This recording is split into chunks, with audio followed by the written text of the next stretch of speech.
Moments ago, Israel launched Operation Rising Lion, a targeted military operation to roll back the Iranian threat to Israel's very survival. This operation will continue for as many days as it takes to remove this threat. For decades, the tyrants of Tehran have brazenly, openly called for Israel's destruction. They've backed up their genocidal rhetoric with a program to develop nuclear weapons. In recent years, Iran has produced enough highly enriched uranium for 9 atom bombs. 9. In recent months, Iran has taken steps that it has never taken before, steps to weaponize this enriched uranium. And if not stopped, Iran could produce a nuclear weapon in a very short time. It could be a year, it could be within a few months, less than a year. This is a clear and present danger to Israel's very survival. 80 years ago, the Jewish people were the victims of a Holocaust perpetrated by the Nazi regime.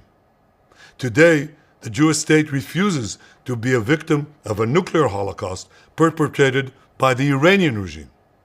Now, as Prime Minister, I've made it clear time and again, Israel will never allow those who call for our annihilation to develop the means to achieve that goal.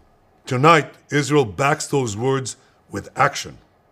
We struck at the heart of Iran's nuclear enrichment program. We struck at the heart of Iran's nuclear weaponization program. We targeted Iran's main enrichment facility in Natanz. We targeted Iran's leading nuclear scientists working on the Iranian bomb. We also struck at the heart of Iran's ballistic missile program. Last year, Iran fired 300 ballistic missiles at Israel. Each of these missiles carries a ton of explosives and threatens the lives of hundreds of people. Soon, those missiles could carry a nuclear payload, threatening the lives not of hundreds, but of millions. Iran is gearing up to produce 10,000 of those ballistic missiles within 3 years. Now just imagine 10,000 tons of TNT landing on a country the size of New Jersey. This is an intolerable threat. It too must be stopped. Iran is now working on what it calls the new plan to destroy Israel.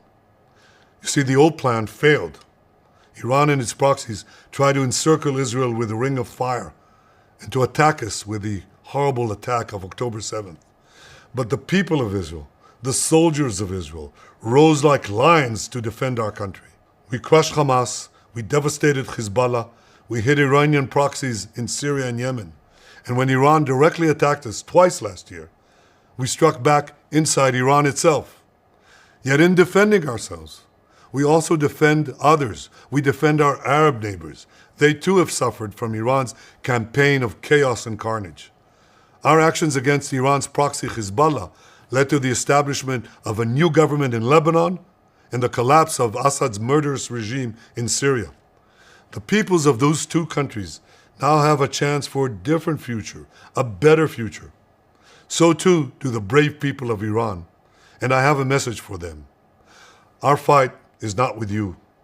Our fight is with the brutal dictatorship that has oppressed you for 46 years.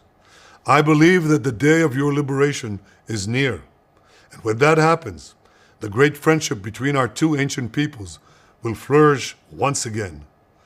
I want to assure the civilized world, we will not let the world's most dangerous regime get the world's most dangerous weapons.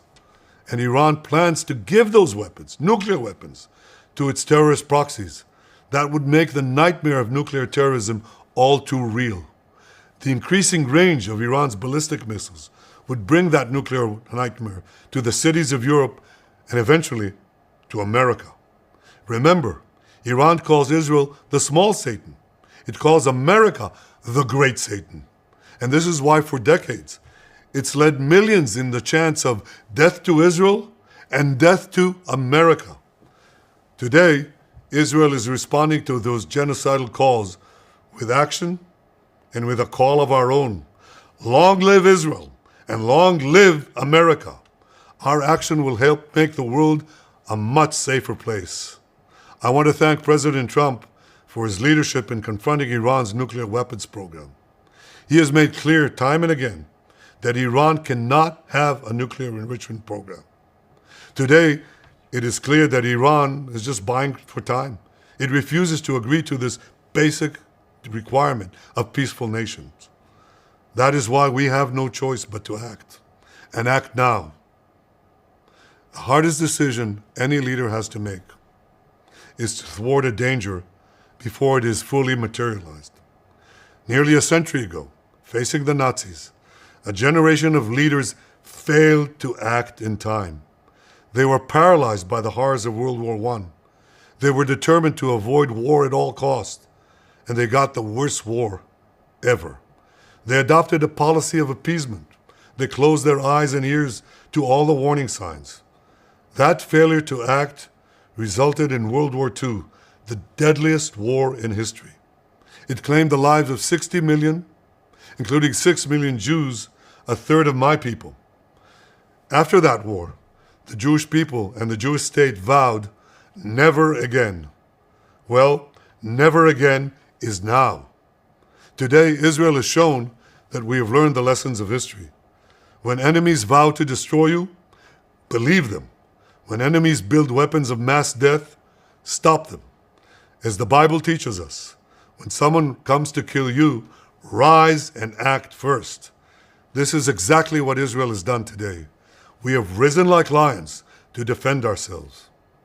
Over 3,000 years ago, Moses gave the people of Israel a message that has steeled their resolve ever since.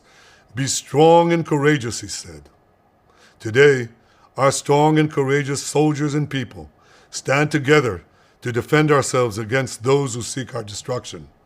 And by defending ourselves, we defend many others, and we roll back a murderous tyranny. Generations from now, history will record that our generation stood its ground, acted in time, and secured our common future. May God bless Israel. May God bless the forces of civilization everywhere. Thank you.